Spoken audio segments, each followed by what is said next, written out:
Selamat pagi, Ibu Bapak dan saudara-saudari yang dikasihi Tuhan Yesus Kristus. Selamat bertemu kembali dalam Renungan Harian HKBP Resort Sutoyo, Selasa 23 Agustus 2022. Sebelum mendengarkan firman Tuhan hari ini, marilah kita berdoa.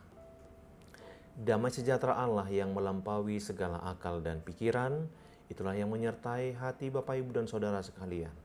Di dalam Kristus Yesus Tuhan kita. Amin. Firman Tuhan bagi kita hari ini diambil dari kitab Ratapan 5 ayatnya yang ke-21. Demikian sabda Allah. Bawalah kami kembali kepadamu ya Tuhan, maka kami akan kembali.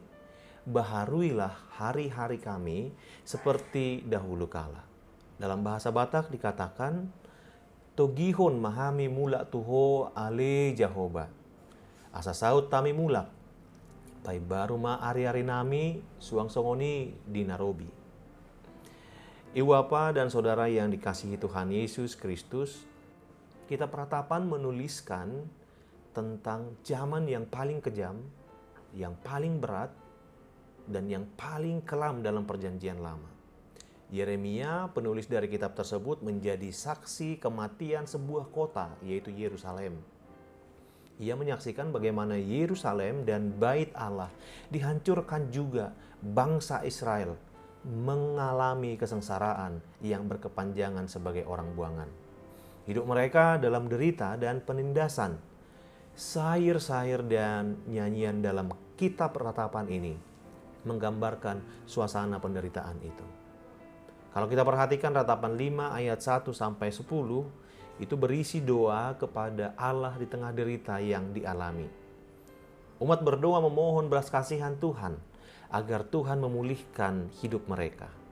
Di sana digambarkan penderitaan yang dialami.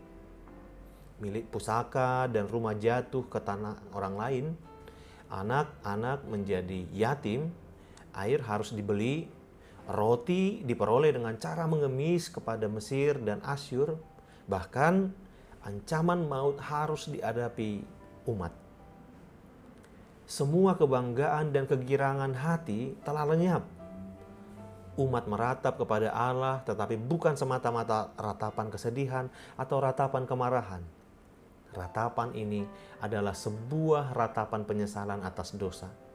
Umat mengakui bahwa penderitaan mereka adalah akibat dosa. Karena dosa, Allah menghukum mereka dan membuang mereka ke Babel.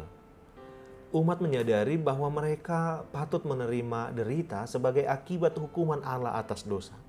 Karena itu umat memohon belas kasihan Allah, berkata di dalam ayat 1, ingatlah kami ya Tuhan.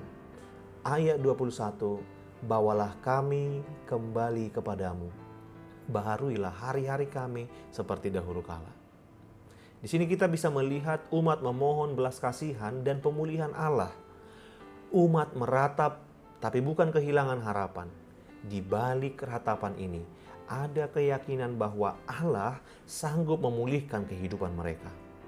Ada dorongan semangat dan harapan bahwa di tengah-tengah penderitaan umat dapat berjumpa kembali dengan Allah dan mengenal Allah lebih sungguh.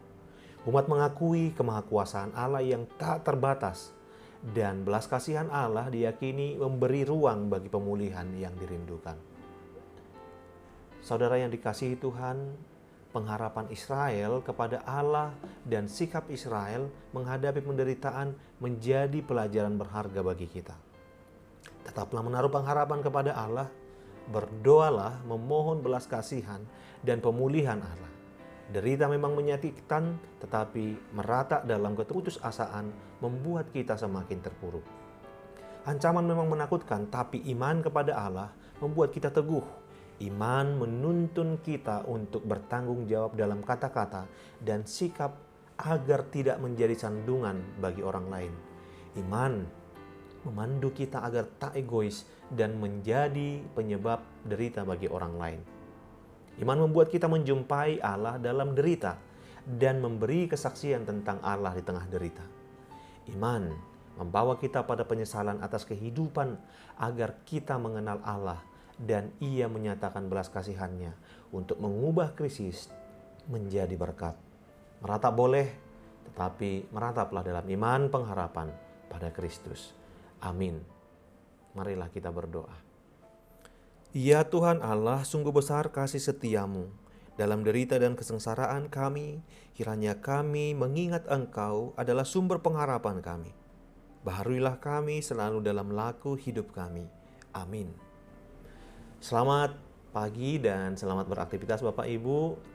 Marilah kita tetap dengan taat untuk melakukan protokol kesehatan, memakai masker dan rajin untuk mencuci tangan. Tuhan Yesus memberkati.